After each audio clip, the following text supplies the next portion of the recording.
Assalamualaikum warahmatullahi wabarakatuh. Alhamdulillah wassalatu wassalamu ala Rasulillah wa ala alihi wa sahbihi wa man walah ma ba'd. Faqad qala Allah Ta'ala fi kitabihil karim a'udzu billahi minasyaitonir rajim. Bismillahirrahmanirrahim. Ara'aital ladzi yukadzibu bid-din fadzalikal ladzi yad'ul yatim wala yahuddu ala ta'amil miskin.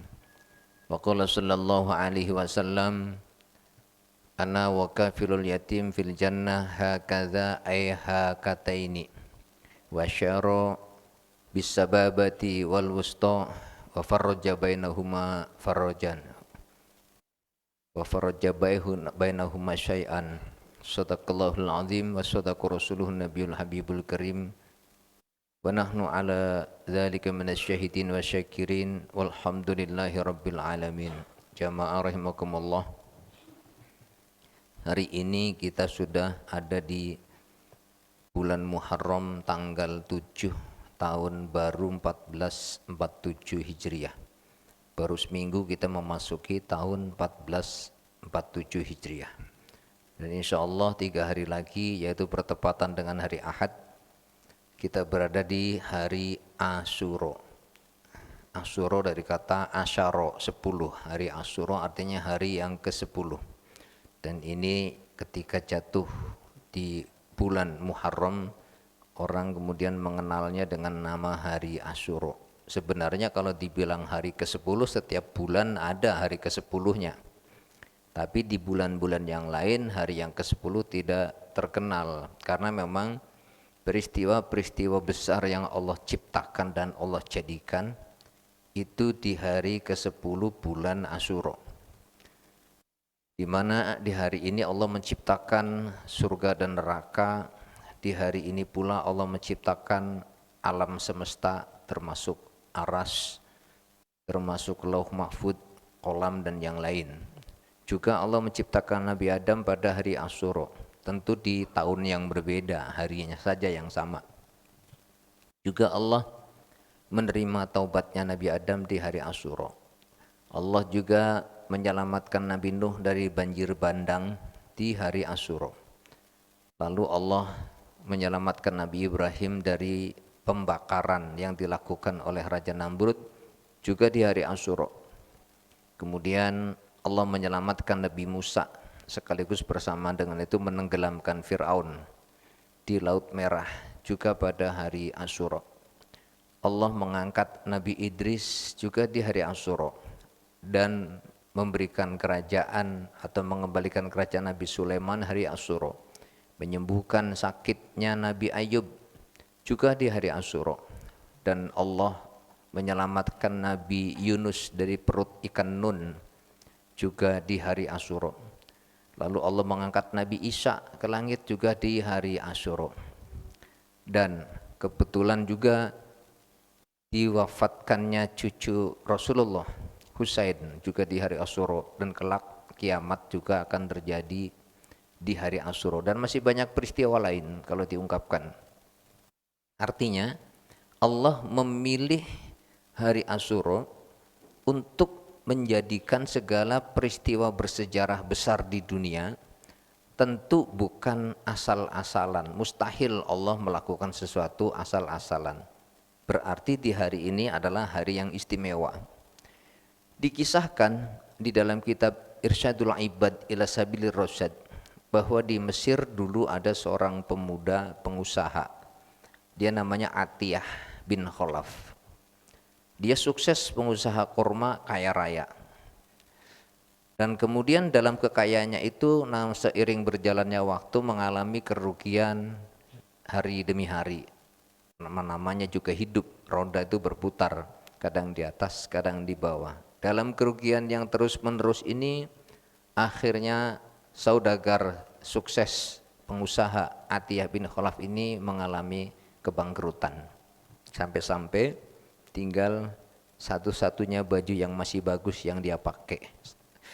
Lalu kemudian di sana di Mesir ada masjid, yaitu Masjid Amr bin As.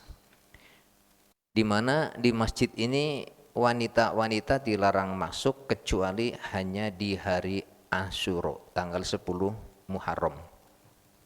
Saat itu Atiyah dalam kondisi yang sudah bangkrut mau berangkat sholat subuh berjamaah di hari Asyura. Lalu kemudian selesai sholat subuh biasa berzikir. Lalu kemudian yang lain setelah usai berzikir berdoa pulang. Sementara Atiyah bin Khalaf ini tetap masih berzikir untuk berdoa berlama-lama, memohon kepada Allah untuk diberikan hajat-hajatnya. Pada hari itu wanita-wanita yang berkumpul, ada wanita yang memang janda, lalu dia membawa anak-anaknya yang yatim masih kecil-kecil karena nggak mungkin ditinggal di rumah, tiba-tiba menghampiri Atiyah.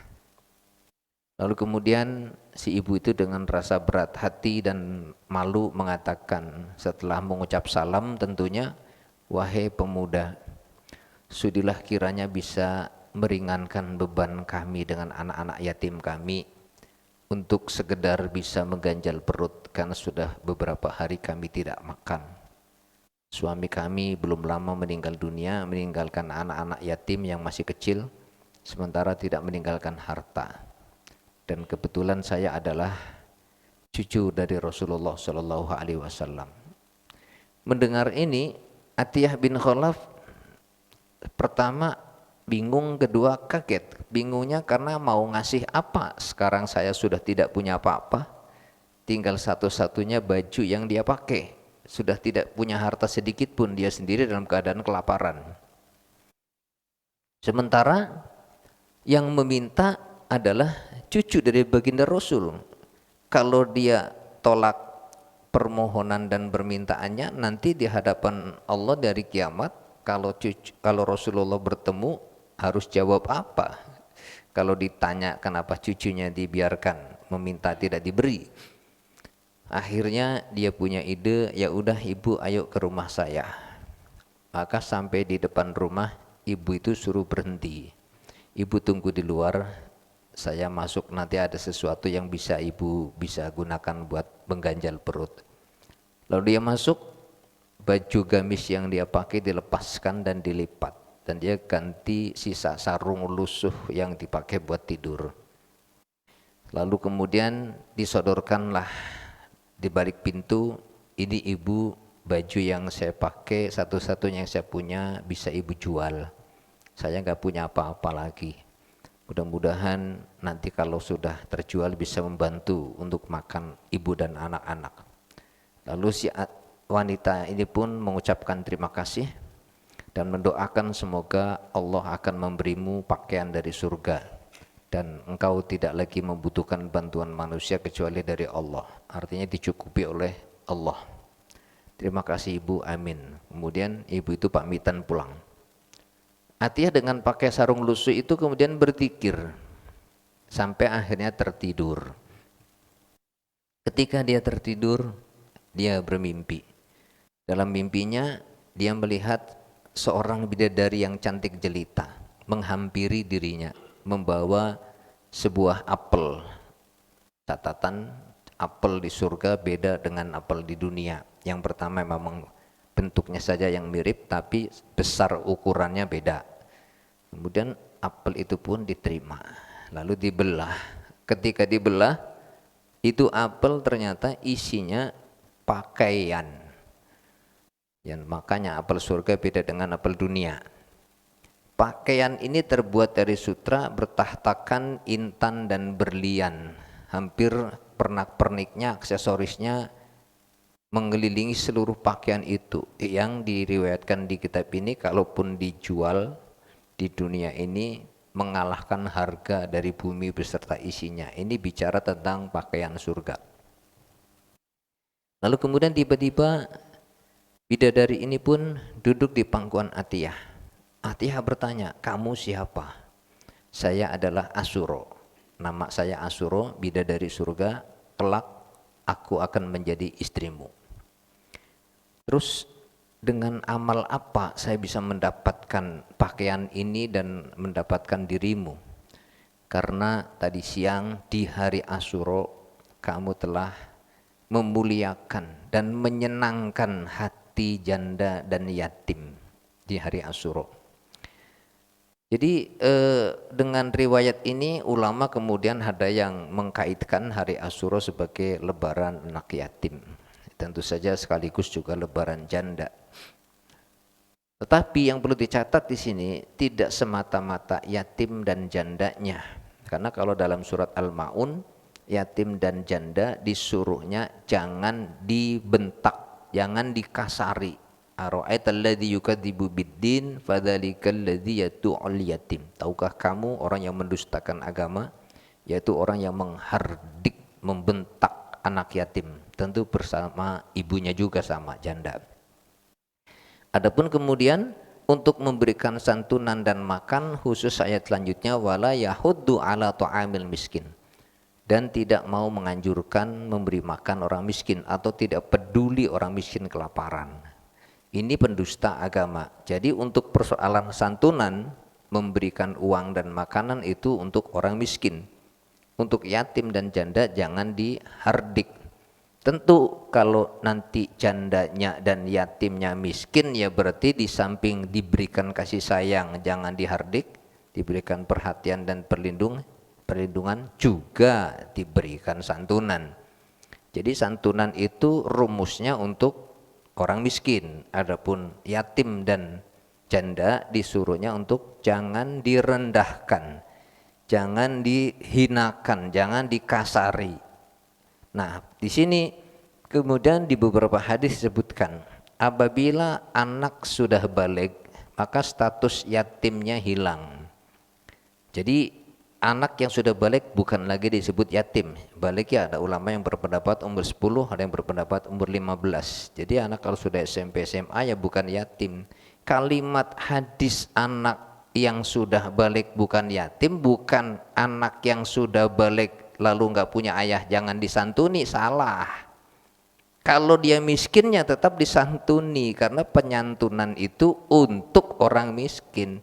Begitu juga janda, kalau dia sudah nikah lagi namanya bukan janda, maka anaknya juga sudah lagi bukan yatim. Pertanyaannya, jika si janda sudah menikah punya suami lagi, kemudian anaknya sudah bukan yatim lagi karena status ibunya hilang janda, maka anaknya status yatimnya juga hilang. Pertanyaannya, apakah tidak disantuni? Jika dia miskin, ya tetap disantuni karena memang kita sering membuat judul keliru, santunan anak yatim. Orang miskinnya mana? Harusnya santunan yatim dan du'afa. Karena memang perintahnya di Quran tadi menyantuni orang miskin, bukan menyantuni anak yatim. Hanya salah kaprah saja di masyarakat yang sudah terjadi. Maka walaupun ada orang itu tidak yatim, bukan pula janda, kalau dia miskin mungkin suaminya cacat atau sakit atau kena PHK, nyari kerja belum dapat dan dia susah, wajib kita bantu. Karena barang siapa yang membiarkan orang miskin kelaparan padahal kita kenyang, tidak peduli makannya mereka, maka kita disebut pendusta agama. Jadi jangan kita makan kenyang sementara kata Nabi dalam hadis, siapa yang perutnya kenyang terus dia tidur sementara tetangganya kelaparan. Kelaparan di sini berarti orang miskin dan tidak disebutkan janda, tidak disebutkan yatim.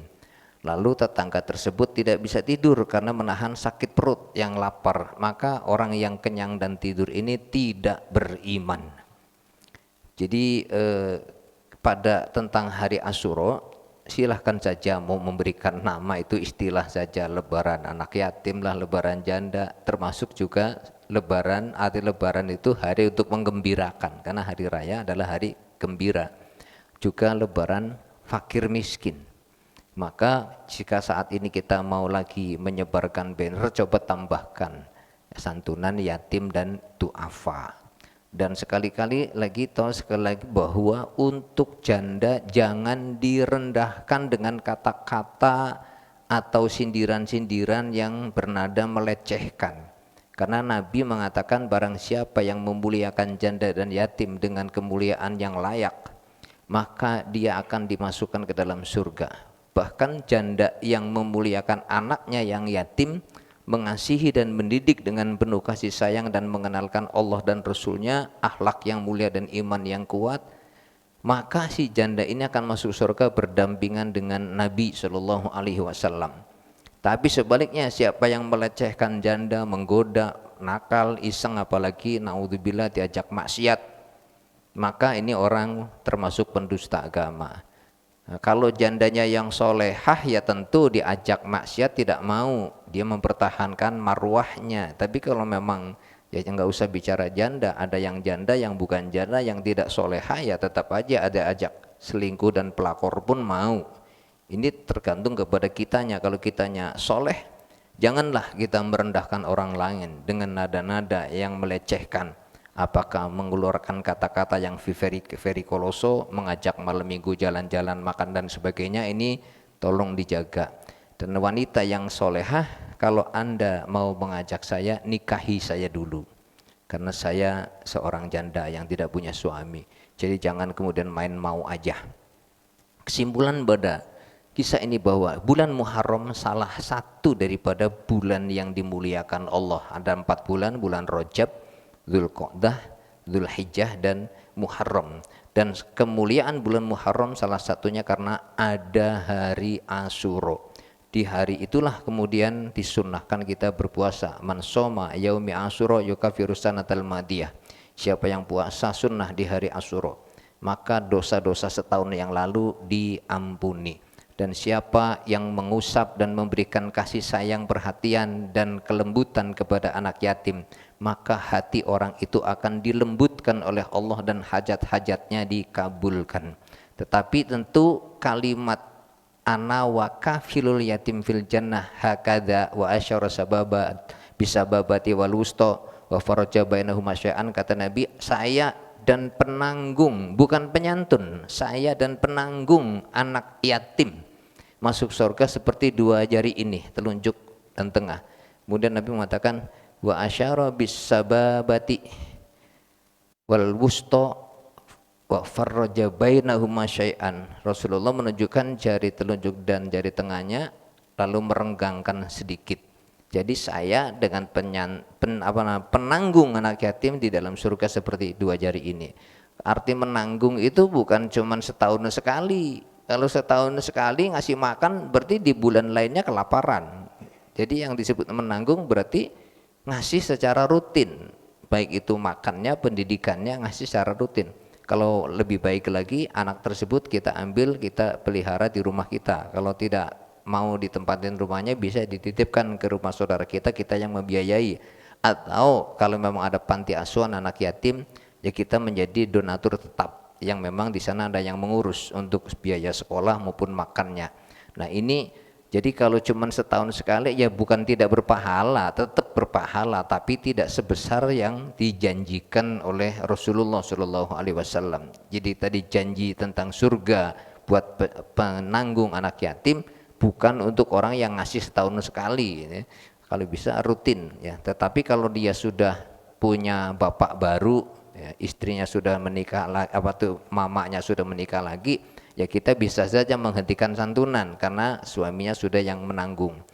Jamaah rahimakumullah, semoga kita oleh Allah diberikan rezeki yang luas berkah untuk bisa membantu janda dan fakir serta yatim, kemudian orang-orang yang membutuhkannya, dan semoga kita dilembutkan hatinya dan dipenuhi hajat-hajatnya dan kelak kita bersama Rasulullah di dalam surganya.